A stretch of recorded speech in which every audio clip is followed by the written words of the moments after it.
Zero का fractional part क्या होगा, जीरो। और जीरो से लेके 1 के बीच में कोई भी नंबर ले लो वो तो पॉजिटिव है। 0.4 ले लो तो 0.4 का फ्रैक्शनल पार्ट क्या हो जाएगा, 0.4 का फ्रैक्शनल पार्ट। अच्छा, उससे भी पहले मैंने फ्रैक्शनल पार्ट का डेफिनेशन शायद तुम लोग को यहाँ पे 1 सेकंड के लिए एक्सप्लेन कर देता हूँ। फ्रैक्शनल पार्ट को मैंने क्या बोला, नंबर में से ना उसके इंटीग्रल पार्ट को हटा दो। तो फ्रैक्शनल पार्ट किसके इक्वल होता है, x minus greatest integer x for all x belongs to r। तो ये फ्रैक्शनल पार्ट का डेफिनेशन हो गया, रट जाना। नंबर मैंने क्या बोला, किसी भी नंबर x का फ्रैक्शनल पार्ट किसके इक्वल होगा, नंबर x में से उसके इंटीग्रल पार्ट को हटा दो तो फ्रैक्शनल पार्ट आ जाएगा। इसी को तुम क्या करो, ये जो इंटीग्रल पार्ट ऑफ x है ना उसको तुम यहाँ पे इसके राइट हैंड साइड पे ले जाओ। तो x क्या हो जाएगा, fractional part plus integral part is equal to number हो जाएगा। तो मैंने क्या बोला कि कोई किसी भी नंबर को तुम कैसे लिख सकते हो, integral part plus fractional part में। और फ्रैक्शनल पार्ट कैसे किसी नंबर का निकाल सकते हो, नंबर में से इंटीग्रल पार्ट हटा दो तो फ्रैक्शनल पार्ट आ जाएगा। समझ गए ना, इस एक्स को इधर ले जाओ तो x is equal to fractional part plus integral part हो जाएगा। और फ्रैक्शनल पार्ट कैसे हुआ, नंबर माइनस इंटीग्रल पार्ट। ठीक है, यहाँ मैंने लिख रखा है, इसको मैंने एक्सप्लेन नहीं किया था। समझ में आ रही है बात, ये क्या हो गया हमारा, x is equal to integral part plus fractional part. अब आ जाते हैं इस पे। अगर मैंने क्या बोला कि x अगर मैं 0 से 1 के बीच में लूं, इंक्लूडिंग 0 एक्सक्लूडिंग 1, तो उसका फ्रैक्शनल पार्ट क्या होगा, उसका फ्रैक्शनल पार्ट 0 होगा। 0.1 ले लो, सॉरी गलत बोल रहा हूं, फ्रैक्शनल पार्ट क्या होगा, सॉरी फ्रैक्शनल पार्ट क्या हो जाएगा उसका, अगर मैं कोई भी नंबर ले लूं 0 से लेके 1 के बीच में, तो उसका फ्रैक्शनल पार्ट क्या हो जाएगा, उसका fractional part same number x हो जाएगा। अगर तुम x उठाते हो ना, 0 पॉइंट मान लो 1 उठा लिया, तो 0.1 का फ्रैक्शनल पार्ट क्या हो जाएगा, 0.1। अगर तुमने ले लिया 0.9, 0 से 1 के बीच में नंबर है ना 0.9, तो 0.9 का अगर तुमने फ्रैक्शनल पार्ट लिया तो क्या हो जाएगा 0.9। 0.5 का अगर तुमने फ्रैक्शनल पार्ट लिया तो क्या हो जाएगा 0.5।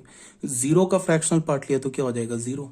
तो अगर मैं बोल रहा हूं कि 0 से 1 के बीच में इंक्लूडिंग 0 तुम किसी भी नंबर का फ्रैक्शनल पार्ट लेते हो तो वो किसके इक्वल होता है, x के। तो ये किसके इक्वल लिया मैंने, y के। तो y is equal to X आ गया ना। मैं बता रहा हूं ये कर्व कैसे बन रहा है। तो मैंने क्या किया कि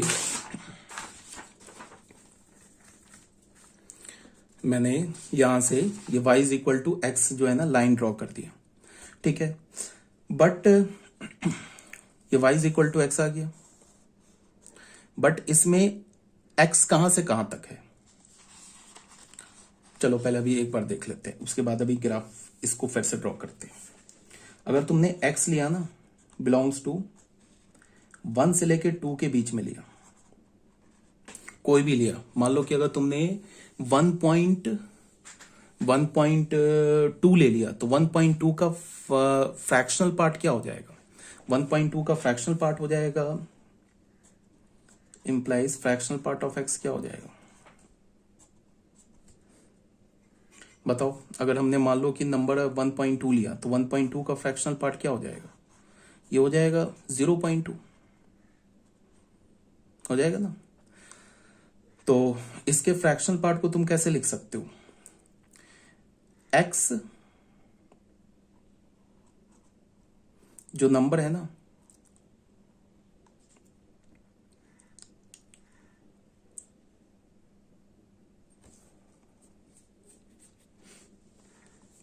x में से अगर तुम -1 सब्ट्रैक्ट कर दो तो उसका क्या आ जाएगा, फ्रैक्शनल पार्ट आ जाएगा। कैसे, अगर तुमने x का वैल्यू लिया ना कि x किसके रेंज में होना चाहिए, 1 से लेके 2 के बीच में होना चाहिए। अगर तुमने x का वैल्यू ले लिया मान लो 1.2 ले लिया, तो 1.2 का फ्रैक्शनल पार्ट क्या होगा, 1.2 का फ्रैक्शनल पार्ट x क्या है 1.2 में से 1 हटा दो तो उसका आ गया ना 0.2 फ्रैक्शनल पार्ट, ठीक है। अगर तुमने ले लिया 1.5 तो 1.5 का फ्रैक्शनल पार्ट क्या होगा, 1.5 में से 1 हटा दो तो ये आ जाएगा ना 0.5 फ्रैक्शनल पार्ट आ गया। समझ रहे हो बात को। तो अगर मैंने बोला ना कि अब x बिलोंग्स टू 2 से लेके 3 के बीच में हो, तो इसका फ्रैक्शनल पार्ट क्या हो जाएगा? इसका फ्रैक्शनल पार्ट हो जाएगा x -2। ठीक है, x -2 हो जाएगा। कोई भी ले लो, मान लो कि अगर हमने 2 और 3 के बीच में मान लो 2 ही ले लिया, तो 2 का फ्रैक्शनल पार्ट क्या हो जाएगा? 2 -2, 0। 2 को लिख सकते हैं ना 2.0, तो फ्रैक्शनल पार्ट क्या हो गया? 0। अगर तुमने इस नंबर के बीच में मान लो 2.3 ले लिया, तो 2.3 का फ्रैक्शनल पार्ट क्या हो जाएगा? 2 माइनस x का वैल्यू 2.3 -2, तो देखो 0.3 आ गया। समझ रहे हो बात को? तो इसका क्या मतलब हो जाएगा कि अगर तुमने x का वैल्यू 2 से 3 के बीच में लिया, तो उसका जो फ्रैक्शनल पार्ट हो जाएगा वो x -2 हो जाएगा। एक और, x का वैल्यू अगर तुमने 3 से 4 के बीच में लिया, तो यहां से हमें क्या पता चलेगा कि उसका जो फ्रैक्शनल पार्ट ऑफ x होगा वो क्या होगा? बोलो, x -3 हो जाएगा। ठीक है, क्या हो जाएगा? x -3। कोई एग्जांपल ले लो, मान लो 3.9 ले लिया, इसका फ्रैक्शनल पार्ट ले, इसका फ्रैक्शनल पार्ट क्या होगा? 0.9। तो यहां से इसका फ्रैक्शनल पार्ट क्या हो जाएगा? 3.9 में से 3 हटा दो, तो ये हो जाएगा 0.9। ठीक है, अब अगर हमने x का वैल्यू -1 से 0 के बीच में लिया, तो इससे हमें क्या पता चल रहा है कि इसका जो फ्रैक्शनल x है पार्ट हो जाएगा वो क्या हो जाएगा? x + 1, ये हो जाएगा इसका फ्रैक्शनल पार्ट। कोई भी एग्जांपल ले लो, मान लो कि अगर हमने लिया 0.9 का फ्रैक्शनल पार्ट। ठीक है, तो 0.9 का फ्रैक्शनल पार्ट क्या हो जाएगा? x क्या हमारा? 0.9। ठीक है, -0.9 का लिया, तो क्या x हमारा -0.9 + 1 कर दिया, तो ये क्या हो गया?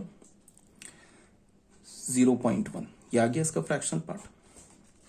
अगर मान लो हमने x का वैल्यू ले लिया -0.5, ये लाई कर रहा है ना -1 से 0 के बीच में, तो इसका फ्रैक्शनल पार्ट क्या बोला? x + 1। तो x क्या हमारा? -0.5 + 1 कर दिया, तो क्या हो गया? 0.5 आ गया इसका फ्रैक्शनल पार्ट।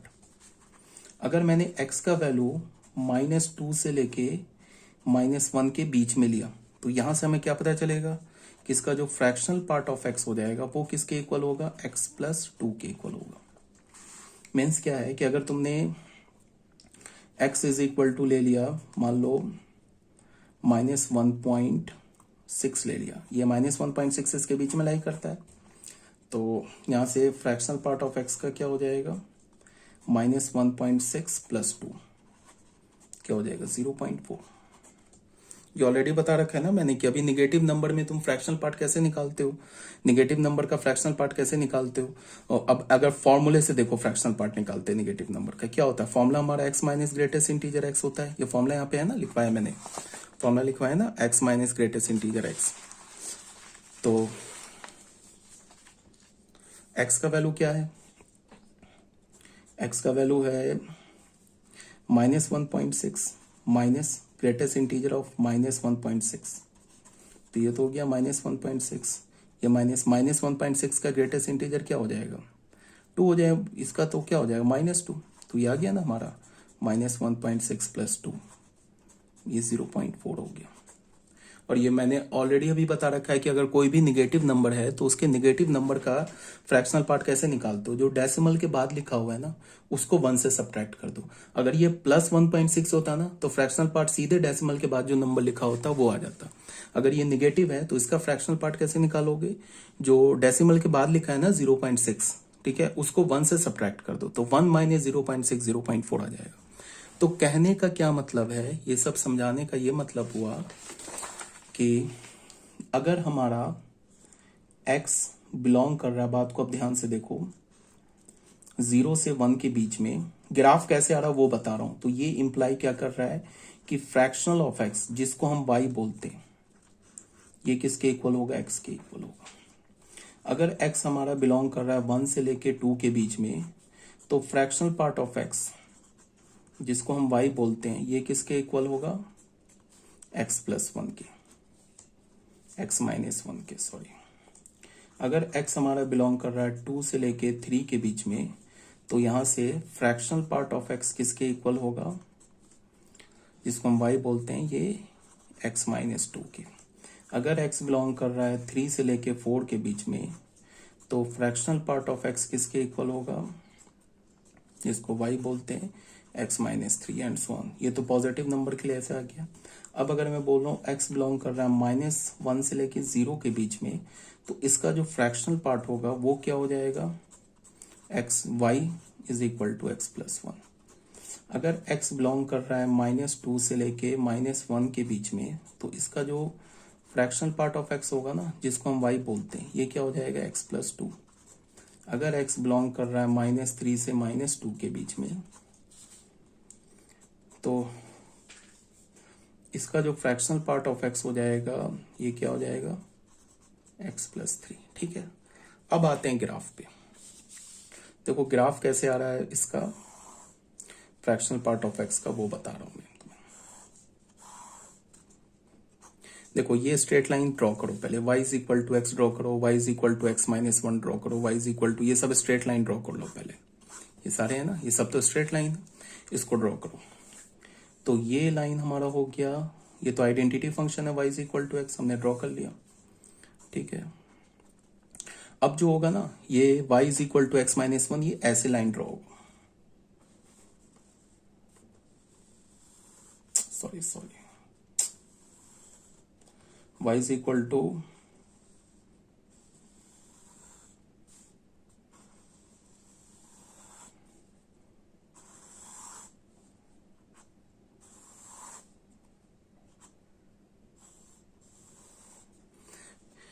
ये पॉइंट हो गया 0, इस पॉइंट का कोऑर्डिनेट 1,0, इस पॉइंट का कोऑर्डिनेट क्या होगा, इस पॉइंट का कोऑर्डिनेट -1,0। देख लो ये लाइन किसका हो गया हमारा, y is equal to x minus one का। देख लो ये दोनों सेटिस्फाई कर रहा है।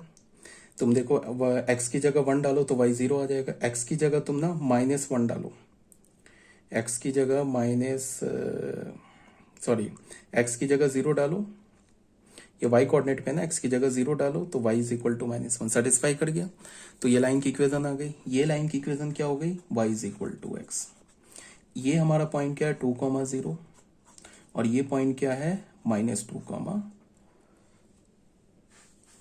मैं गलत लिख रहा हूं यार, कैसा ब्लंडर लिख रहा हूं, 0,-1 पॉइंट है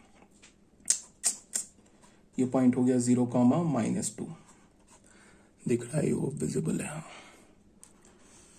ये पॉइंट लिखा है 0,-2। चलो इसको ना मैं थोड़ा फेयर में बनाता हूं, तो तुम लोग कंफ्यूज होते हो ज्यादा। इतना समझाने के बावजूद ना बच्चे जो कुछ होंगे वो कॉल करते ही रहेंगे, बोलेंगे नहीं समझ में आया, नहीं समझ में आया। एक बार फिर से ना अच्छे से बनाते हैं, या ऐसे बनाते हैं, ज्यादा सही समझ में आए।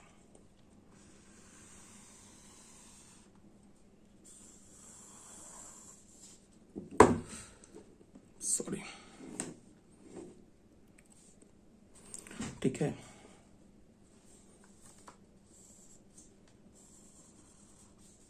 ये line y is equal to x, एक पैरेलल लाइन ड्रॉ कर रहा हूं मैं यहाँ पे,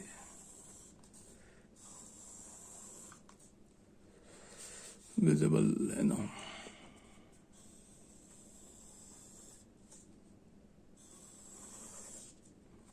ठीक है, ऐसे मैं ड्रॉ कर रहा हूं।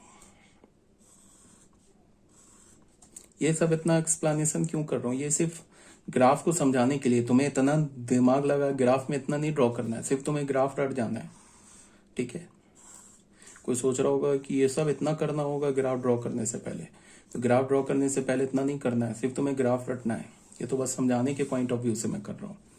ये लाइन क्या है हमारा, y is equal to x, ठीक है, विजिबल है। ठीक है, ये पॉइंट क्या हमारा 1,0, और ये पॉइंट क्या है, x कोऑर्डिनेट 0,-1। ये पॉइंट क्या हमारा 2,0, और ये पॉइंट क्या हमारा 0,-2। ये पॉइंट क्या हमारा 3,0, ये पॉइंट क्या हमारा 0,-3। ठीक है, ये पॉइंट क्या हमारा -1, 0 और ये पॉइंट क्या है 0, 1। ये पॉइंट क्या है हमारा -2, 0 और ये पॉइंट क्या हमारा 0, 2।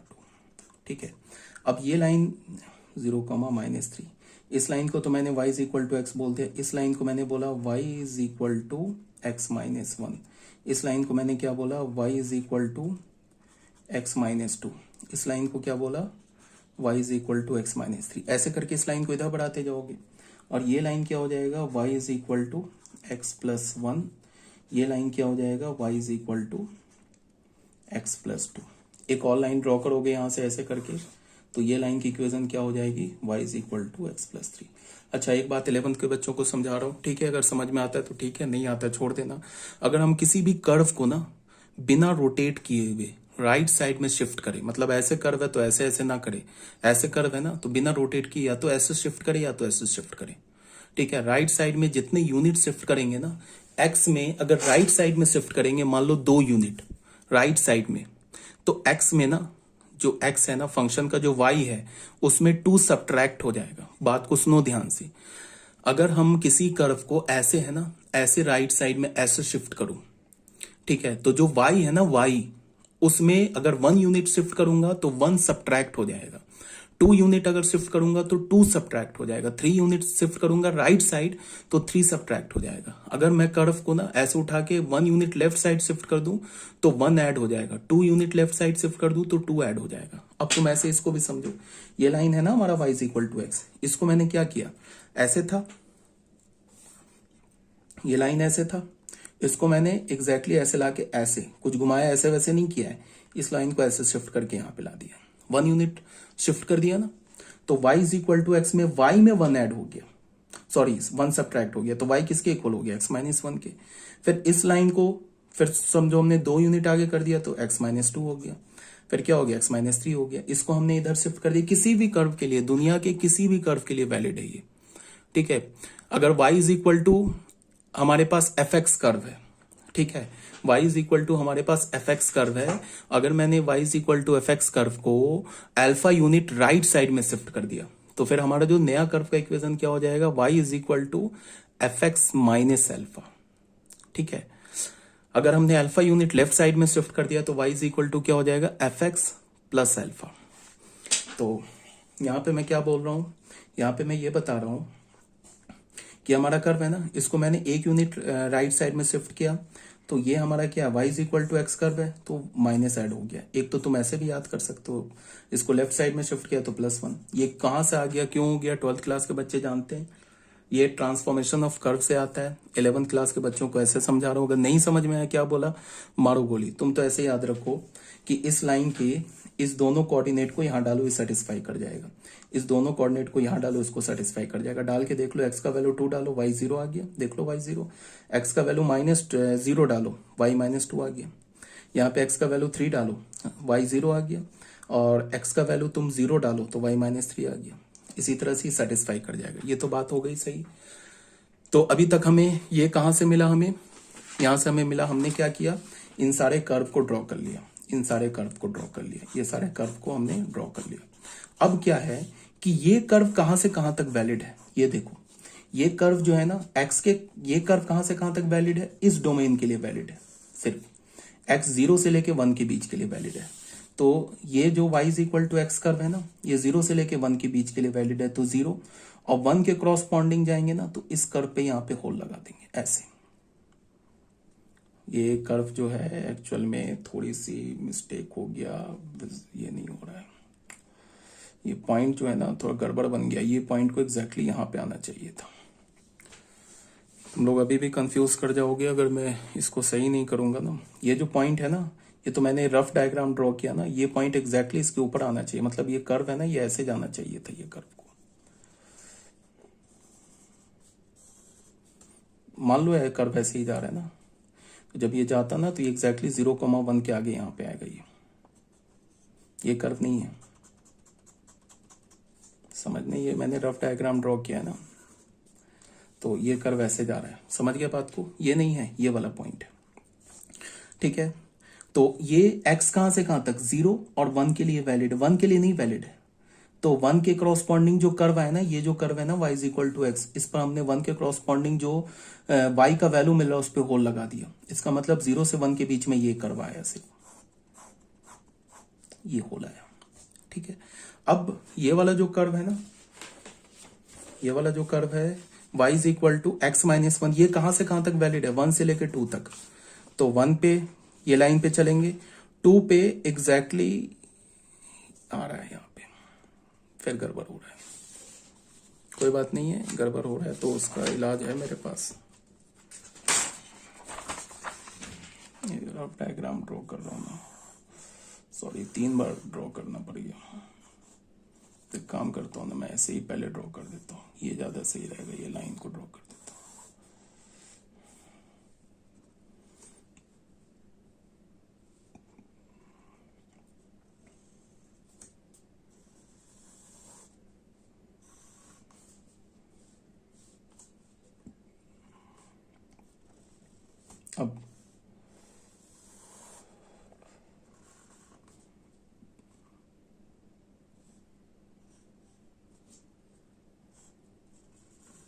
अब गड़बड़ नहीं होगा तो तुम लोग कंफ्यूज कर जाओगे, नहीं तो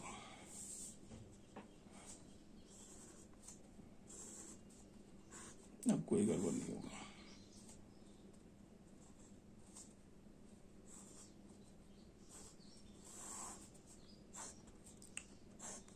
अब नहीं गड़बड़ होगा। ये लाइन क्या हो गया हमारा, y is equal to x, ये लाइन क्या हो गया, y is equal to x minus 1, ये लाइन क्या हो गया, y is equal to x minus 2, ये लाइन क्या हो गया, y is equal to x plus 1, ये लाइन क्या हो गया, y is equal to x plus 2, ये लाइन क्या हो गया, y is equal to x plus 3। ठीक है, और ये हो गया ओरिजिन। ठीक है, ऐसे करके तुम आगे यहाँ पे ऐसे करके बना सकते हो, एक और लाइन बना सकते हो। यहाँ पे ये पॉइंट क्या हो गया 1, ये क्या हो गया 2, ये क्या हो गया 3, इसको 1,0 2,0 भी लिख सकते हो। ये -1, ये -2, ये -3, ये हमारा 1, ये भी 1, ये ऊपर जाके यहाँ पे 2, ये -1, ये -2, ये -3। अब सुनो ध्यान से, ये लाइन कहां से कहां तक वैलिड है, y is equal to x, यहां से देखो y is equal to x कहां से कहां तक वैलिड है। सिर्फ डोमेन क्या होना चाहिए, 0 से लेके 1 के बीच में। देखो 0 से 1 के बीच में होना चाहिए, तो 0 पे तो है, और 1 पर एग्जैक्टली जाके हमने होल कर दिया इस कर्व पर। तो इस कर्व का ये वाला पार्ट हमारे किसी काम का नहीं है, और इसके ऊपर वाला पार्ट हमारे किसी काम का नहीं है, बिकॉज डोमेन हमने कहां से कहां तक लिया, 0 से 1 के बीच में लिया, तो ये कर्व आया फाइनल 0 से 1 के बीच में। ठीक है, अब 1 से लेके 2 तक, 1 से 1 भी इंक्लूडेड है, 2 इंक्लूडेड नहीं है, तो 2 के क्रॉसपॉन्डिंग ग्राफ पे जाके ऐसे होल बना दिया। ठीक है, बिकॉज 2, अगर x का वैल्यू 2 लोगे तो y का वैल्यू ये पॉइंट नहीं ले सकते हो, बिकॉज 2 1 से लेके 2 पर ये ग्राफ नहीं है ना, ये ग्राफ किसका, y is equal to x minus 1 का है ना, तो इस पे 2 पे तो वैलिड नहीं है ना ये, तो हमने 2 पे ऐसे होल बना दिया।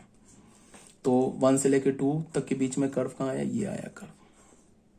फिर 2 से लेके 2 से लेके 3 तक कौन सा, ये वाला कर्व है, y is equal to x minus 2, तो 3 के क्रॉसपॉन्डिंग ऐसे होल बना दिया, और 2 से लेके 3 तक ये वैलिड है। तो ये कर्व ये किसी काम का नहीं है, इसके नीचे ये सब किसी काम का नहीं है,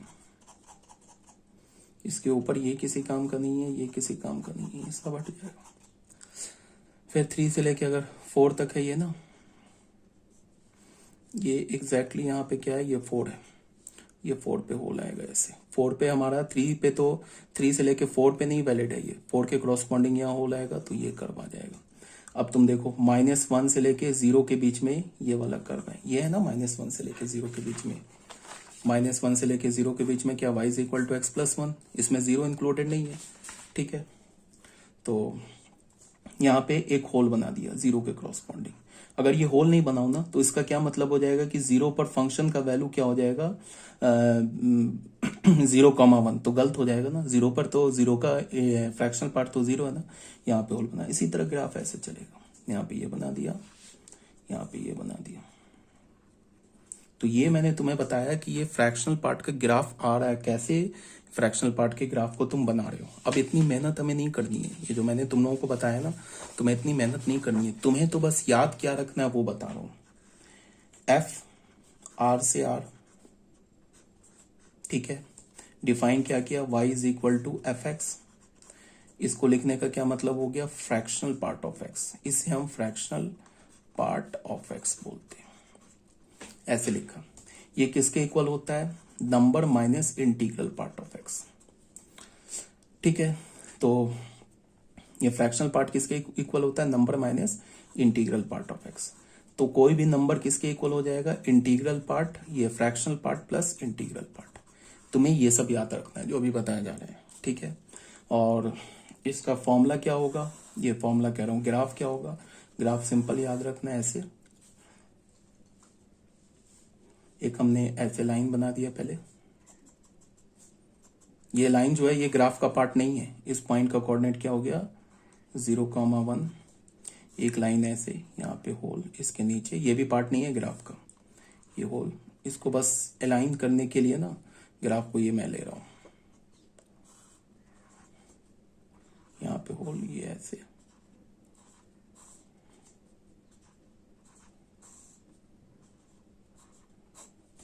ये 0 1 2 3 -1 -2 -3।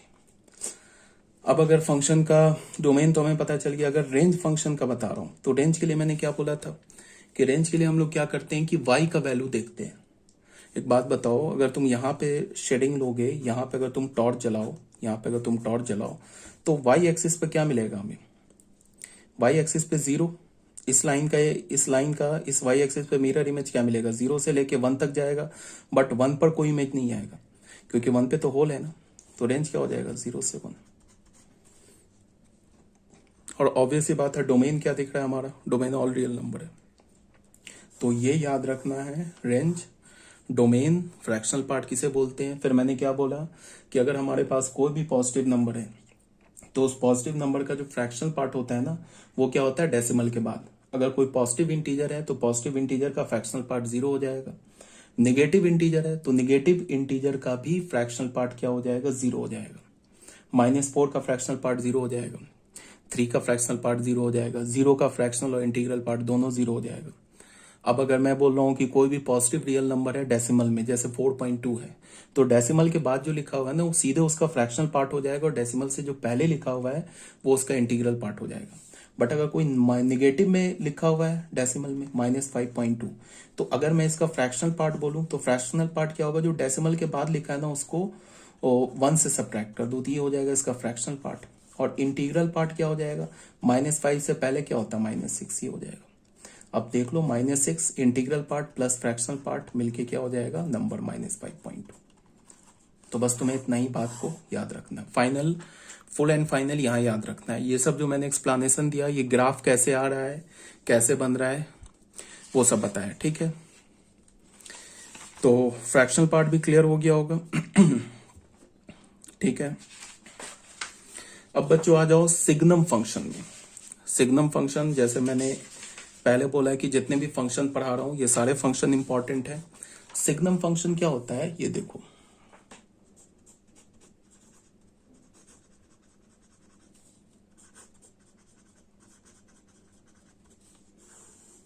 सिग्नम फंक्शन को हम कैसे डिफाइन करते हैं। सबसे पहले फंक्शन जो होता है वो ऑल रियल नंबर से ऑल रियल नंबर में होता है। तो अगर मैं डोमेन बोलूं तो डोमेन तो हमें पहले ही पता चल गया, all real number.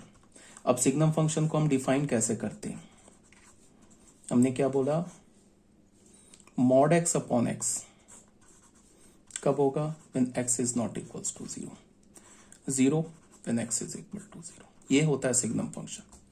Signum function जो होता है ना, एक्चुअल पीस वाइज फंक्शन होता है। पीस वाइज फंक्शन बोलने का मतलब क्या हो गया, डोमेन के डिफरेंट वैल्यू के लिए y का डिफरेंट वैल्यू मिलेगा, ठीक है। और डोमेन के डिफरेंट मतलब डोमेन के वन सेट ऑफ वैल्यू के लिए y का वन सेट ऑफ वैल्यू आएगा। मतलब क्या है कि जब x 0 नहीं है, रियल नंबर से 0 को हटा दो तो y किसके इक्वल है, mod x अपॉन x के इक्वल है।